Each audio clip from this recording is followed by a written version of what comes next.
사랑합니다. 감사합니다. 당신을 축복합니다. 당신은 축복의 통로입니다. 나도 축복의 통로입니다. 자기 이름 밝히시고요. 시작. 저도 축복의 통로입니다. 아멘. 사랑하는 여러분, 명절 잘 보내셨습니까? 별로 잘 못 보내신 것 같아요. 사랑하는 자녀들, 손자, 손녀를 못 봐서 아마 그런 것 같습니다. 사람은 참 누군가를 만나야 되는데 누군가를 보고 싶은데 보지 못하면 안달이 납니다. 그리고 마음이 편치 않습니다. 혹시 무슨 일이 있지 않은가, 또 왜 안 올까 라고 하는 그러한 걱정을 하게 되죠. 물론 코로나로 인해서 이번에는 5인 이상 모이지 말라고 해서 자녀들이 안 오고 혹시나 하는 그 마음 가운데 절제하다 보니 우리 부모님의 마음에 아픔이 있는 줄 압니다. 그렇지만 비록 우리 자녀를 만나지 못해서도 하나님께서 우리 자녀를 지켜준 줄 믿고 또 우리 손자 손녀들을 지켜준 줄 믿고 오늘 이 시간 하나님 앞에 예배하며 또한 여러분이 위로받고 또한 세임을 얻는 귀한 시간이 되시길 주님의 이름으로 축복합니다. 오늘 저와 여러분에게 주시는 하나님의 말씀은 누가복음 9장 28절에서 36절로 예수님의 산상 변모를 통한 적용이란 제목으로 하나님의 말씀을 전하겠습니다. 오늘은 주님의 산상 변모 주일입니다. 근데 우리가 매년 산상 변모 주일을 지키고 있지만 그러나 제가 이 부분에서 별로 언급하고 지나가지 않았습니다. 사순절 첫 주일을 바로 앞에 주일이 바로 산상 변모 주일인데 도대체 산상 변모 주일이 무슨 날이냐 궁금해하는 분이 참 많습니다.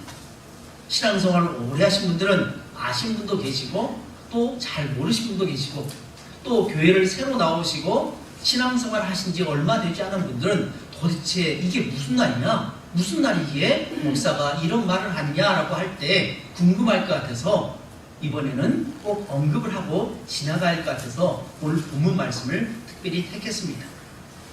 우리에게 좀 생소한 날인 주님의 산상 변모주일은 바로 예수님이 베드로와 요한과 야고보와 함께 산에 올라가셨을 때에 예수님의 얼굴이 해처럼 그리고 옷이 빛같이 변했던 것을 기념한 날입니다. 이날에 예수님이 또 한 번 나의 사랑하는 아들, 내 사랑하는 자라라고 선포하신 하나님의 음성을 듣게 됩니다. 이 주님의 산상 변모주일은 주연절 마지막 주일 바로 시킵니다.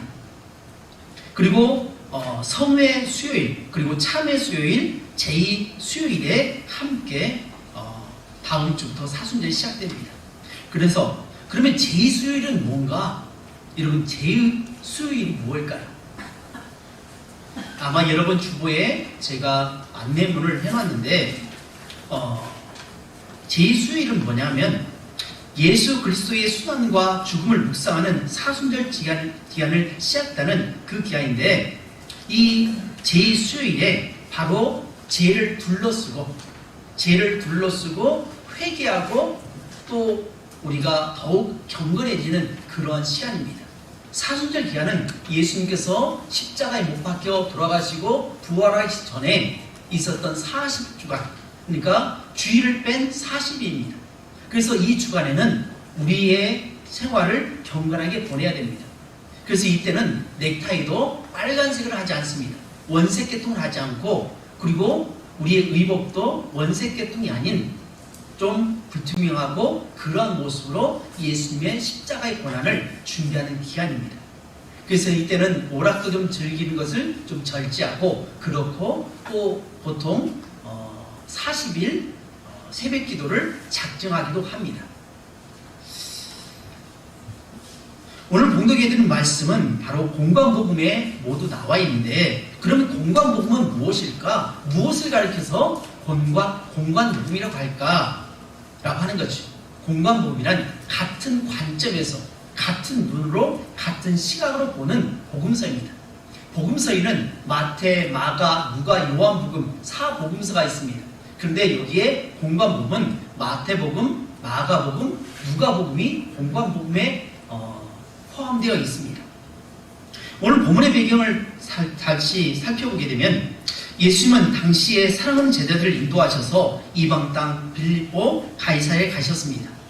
거기서 유명한 신앙 고백인 주는 그리스도시요 살아계신 하나님의 아들이십니다 라고 하는 베드로의 고백을 듣게 됩니다. 그리고 예수님은 제자의 각오에 대해서 아무든지 나를 따라오려거든 자기를 부인하고 날마다 제 십자가를 지고 나를 따를 것이니라 라고 합니다. 누구든지 예수 그리스도 나를 따르기 원한다면 자기를 부인해야 된다. 자기를 부인하고 날마다 제 십자가를 지고 날마다 나를 따르라 라고 하는 그런 고백을 받으셨습니다. 그리고 나서 이제 순환을 향해서 예루살렘을 향하시는 주님의 각오, 그리고 제자의 궁극적인 영광, 이것이 하나의 체인처럼 이어져 있습니다. 주님의 산상 변모 사건은 가이사라에서 있었던 신앙 고백의 일과 약 6일 정도 지난 뒤에 오늘 본문 28절에 말씀하고 있습니다. 그때까지 그리스도에 대한 제자들의 기대는 다른 유대인들과 똑같았습니다. 그리스도가 통치하는 그 영광스러운 날이 오기를 기다려 했습니다. 그들이 원하는 것은 정치적 메시아, 강력한 힘을 가지고 있는 다윗과 같은 메시아가 나와서 로마 정부로부터 해방을 시키고 자유를 선포하는 강력한 왕이 나올 것처럼 생각되었습니다. 그래서 그들은 예수님께서 그날이 다가올 때에 그 후에 있었던 일, 즉 제자 중에 누가 크냐 하는 것을 서로 다투었다는 것입니다. 그래서 그 본문이 바로 46절, 48절에 나와 있고, 또 마가복음 10장 37절에 보면 주의 영광 중에서 우리를 하나는 주의 우편에 하나는 주의 좌편에 앉게 하여 주옵소서라고 바로 야고보와 요한이 요청을 했던 것입니다. 그러니 아무든지 나를 따라오려거든 자기를 부인하고 날마다 제 십자가를 지고 나를 따르러 가신 누가복음 9장 23절의 말씀이 귀에 들릴 리가 없습니다. 이들이 얼마나 실망했을까요? 이제 드디어 한 자리 찾았다고, 이제 때가 왔다, 3년 동안 기다린 보람이 있구나, 드디어 그날이 왔구나 라고 생각했는데 뜬금없이 예수님께서 죽으신다고 하니까 무슨 말을 하십니까? 도대체 당신은 무엇을 하려고 하십니까? 라고 하면서 예수님께 따지고 있는 것입니다. 출세할지 모른다는 생각 때문에 배도 그물도 다 버렸습니다. 심지어 세리의 좋은 직장도 버렸던 마태도 있습니다. 이제 와서 모든 것을 포기하라니 얼마나 기가 막히겠습니까? 우리도 가끔 그러지 않습니까? 직장 생활할 때에 6개월 동안 수습기간을 보냅니다. 정말 힘들고 어렵게 그 기간을 보냈는데 6개월 지나가고 수습기간이 지나고 정식이 돼야 되는데 뜬금없이 나는 당신을 쓰지 않겠습니다 라고 한다면 얼마나 낙심하게 되겠습니까? 바로 제자들의 마음이 그랬다는 것입니다. 그러므로 예수님은 시기에 빠진 제자들을 향해서 내가 참으로 너희에게 이르노니 여기 서 있는 사람 중에 죽기 전에 하나님 나라를 볼 자도 있느니라 라고 말씀하셨습니다. 이것은 장차의 말 그 나라의 모습이 어떤 건지 보여주기 위함입니다. 이 말씀을 하신 후에 6일쯤 후에 예수님은 베드로와 야고보 그리고 요한을 데리고 따로 높은 산으로 올라가셨습니다. 이 산은 어디인지 아직까지 알려지지 않지만 학자들에 의하면 나사렛 동쪽에 있는 560m 정도 되는 다볼산이지 않느냐, 아니면 레바논 산맥에 위치한 해발 2800m 헤르몬 산이라고 추측하는 바가 있습니다. 그러나 어딘지는 아직 잘 모릅니다.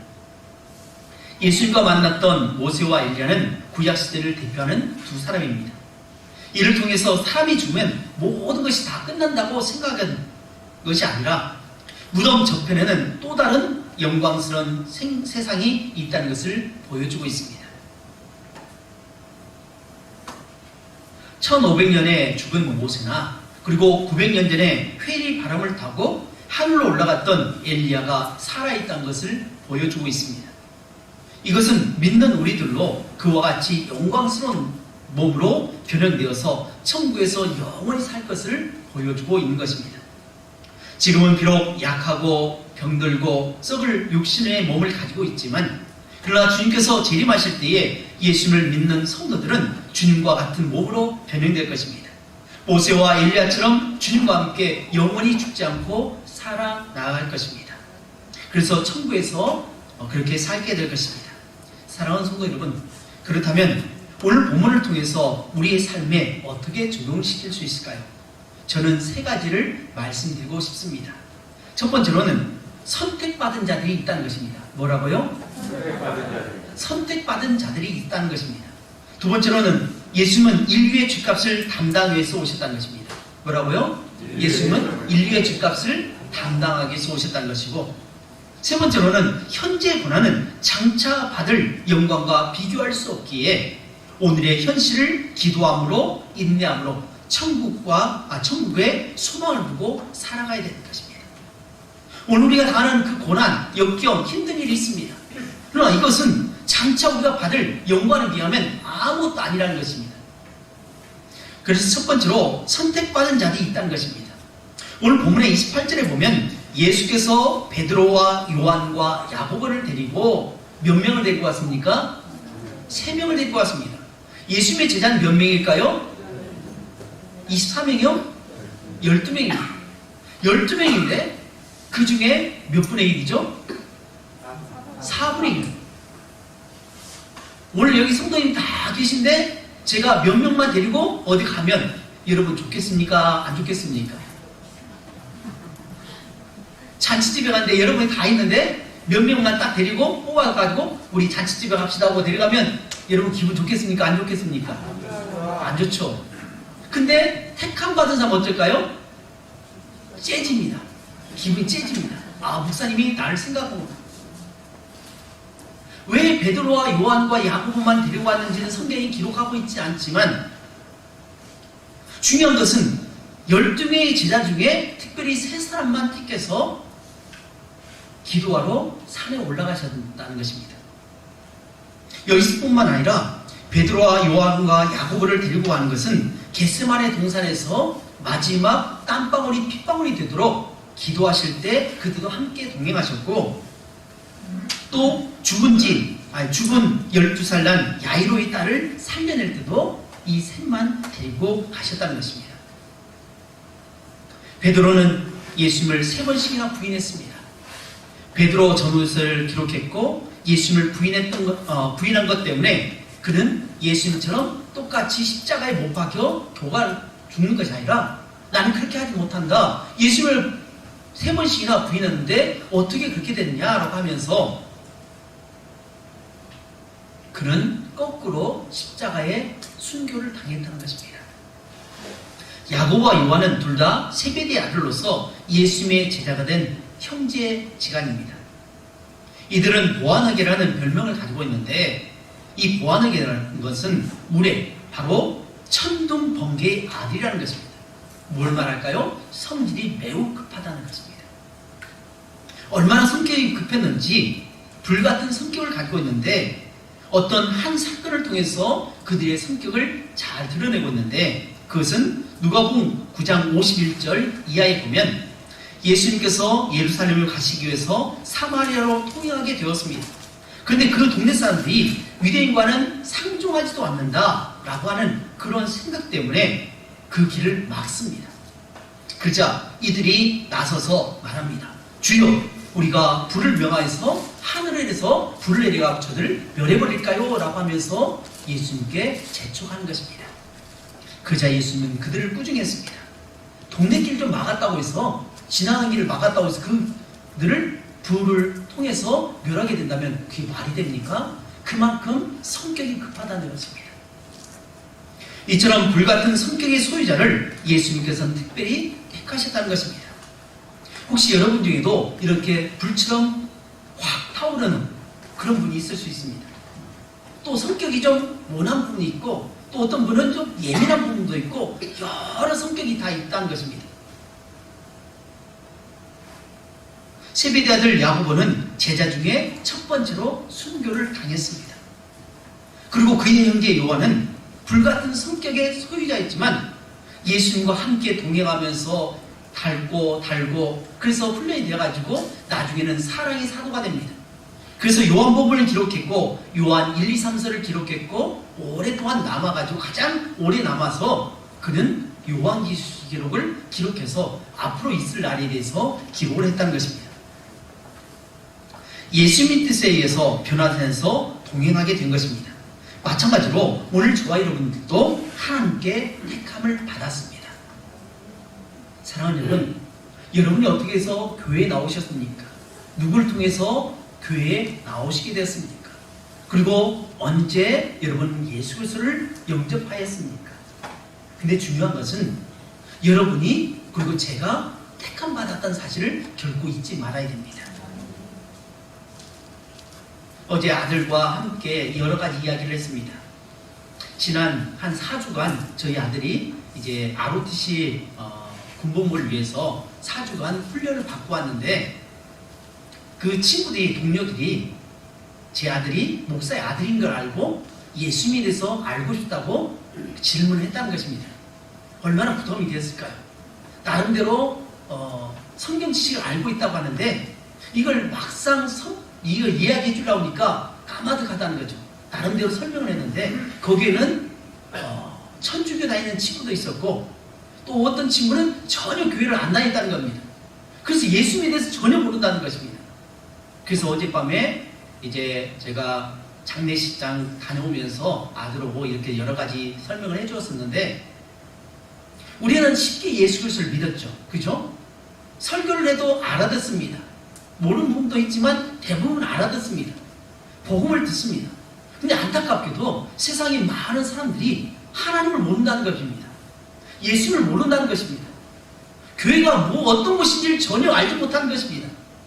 그렇기 때문에 뭐 어떤 문제만 생기면 교회에 대해서 엄청난 욕설을 퍼붓는 이유가 뭘까요? 그들이 알지 못한다는 것입니다. 그들은 선택받지 못했기 때문에 전혀 알지를 못한다는 것입니다. 그러기에 오늘 저와 여러분이 예수 그리스도를 영접하고 예배당에 나와서 예배할 수 있다는 것은 엄청난 특권이고 축복이라는 것입니다. 내가 예수 믿고 고난을 당한다, 내가 예수 믿고 힘들어한다, 이것 때문에 고통할 것이 아니라 내가 택함 받았다라는 사실을 생각할 때마다 얼마나 감사합니까?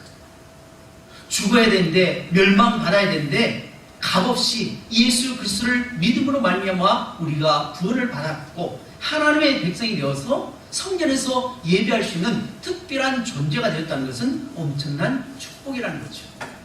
그러기에 베드로와 야고보, 요한 이들은 각각 그들이 다른 제자에 비해서 특별한 삶을 살았습니다. 야고보 같은 경우는 제일 먼저 순교를 당했다는 것입니다. 목숨을 잃었다는 것입니다. 이게 좋은 일일까요? 기쁜 일일까요? 아주 슬픈 일입니다. 가족들은 정말 놀랄 일입니다.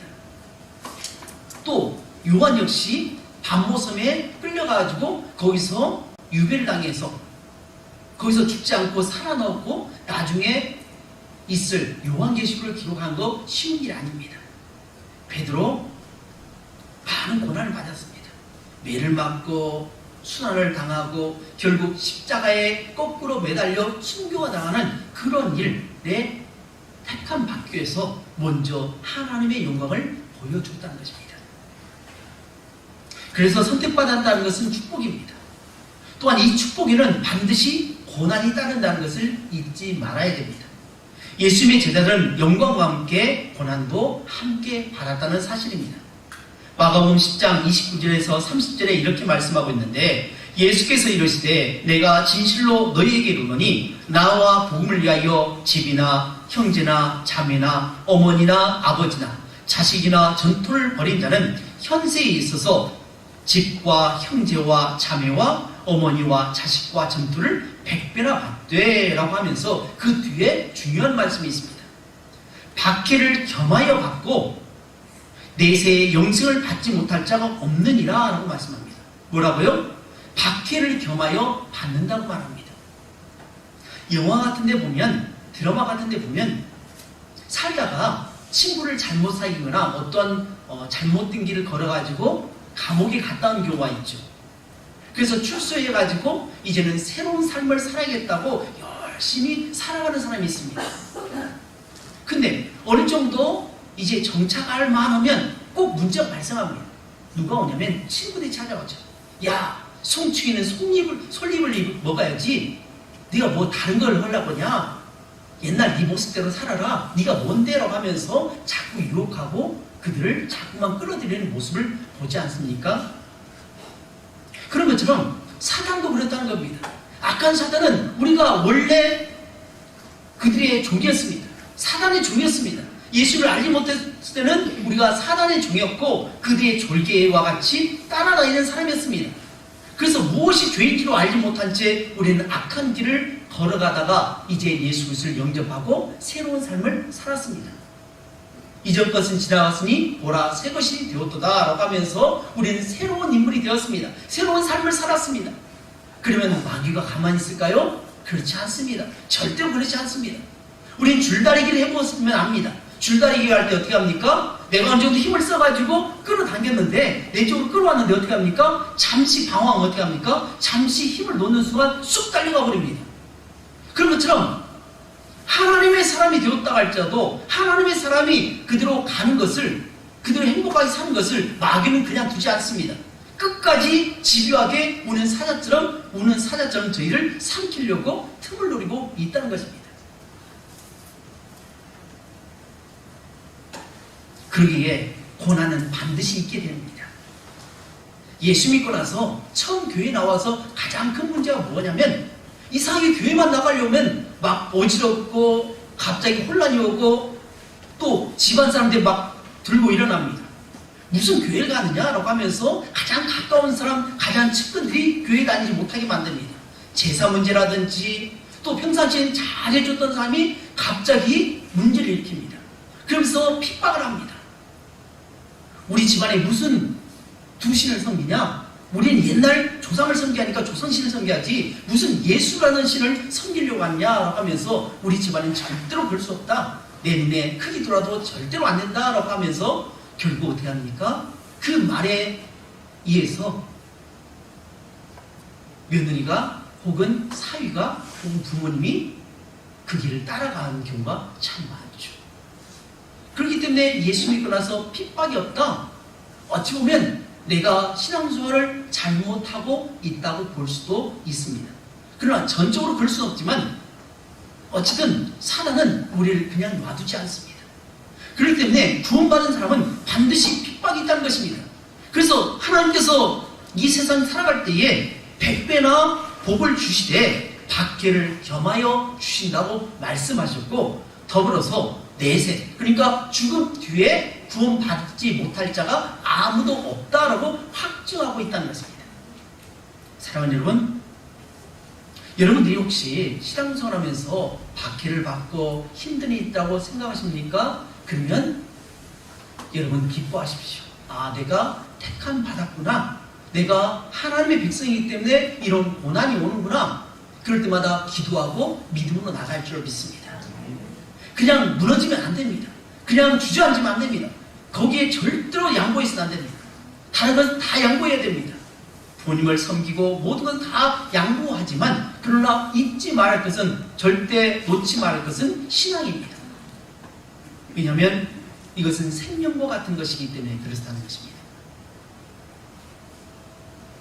두 번째로 예수님은 인류의 죄값을 담당해서 오신 그리스도이심을 말씀해 주고 있습니다. 오늘 본문 31절에 보면 장차 예수께서 예루살렘에서 별세하실 것을 말하세라고 했습니다. 예수님은 어떤 분이냐? 고난의 종으로 오셨습니다. 그래서 1500년 전에 죽었던 모세 그리고 900년 전에 회리바람으로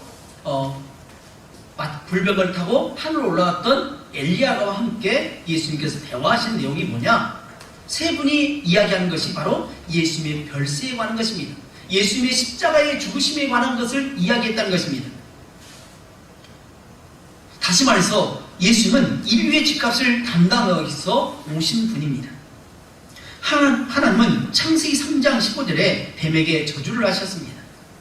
그것은 첫사람 아담이 지었던 그 죗값으로 인류의 멸망이 찾아왔기 때문에 죄를 짓게 만든 그 장본인 사단에게 저주를 퍼부으시는데, 내가 너로 여자와 원수가 되게 하고 내 후손도 여자의 후손과 원수가 되게 하리니 여자의 후손은 내 머리를 상하게 할 것이요 너는 그의 발꿈치를 상하게 할 것이라. 바로 사단에게 저주를 퍼부었다는 것은 곧 우리에게는 축복이라는 것입니다. 왜냐하면 사단이 죄를 짓게 만들어서 멸망케 만들었는데 그 사단을 깨뜨린다는 것은 바로 하나님의 백성에 대한 축복이라는 것입니다. 바로 여자의 후손인 예수 그리스도를 통해서 내가 반드시 구원하겠다라고 약속, 그것을 가리켜서 원시복음, 가장 처음에 우리에게 선포된 하나님의 복음을 말씀해주고 있습니다. 변화선에서 영과 이목으로 변화된 예수님과 구약의 두 인물인 모세와 엘리야가 함께 나누는 이야기가 바로 별세에 대한 말씀이었습니다. 십자가에서 고난을 당하신 후에 죽음에 이르게 되는 나는 말씀입니다. 이를 위해서 예수님이 이 땅에 오셨다는 것입니다. 예수님은 사명을 위해서 인간이 되어 이 땅에 오셨습니다. 그리고 십자가를 치셨습니다. 마찬가지로 오늘 저와 여러분들도 사명자임을 잊지 말아야 됩니다. 우리는 가끔 사명자면 목회자만 사명자로 생각합니다. 전도사만 사명자로 생각합니다. 아닙니다.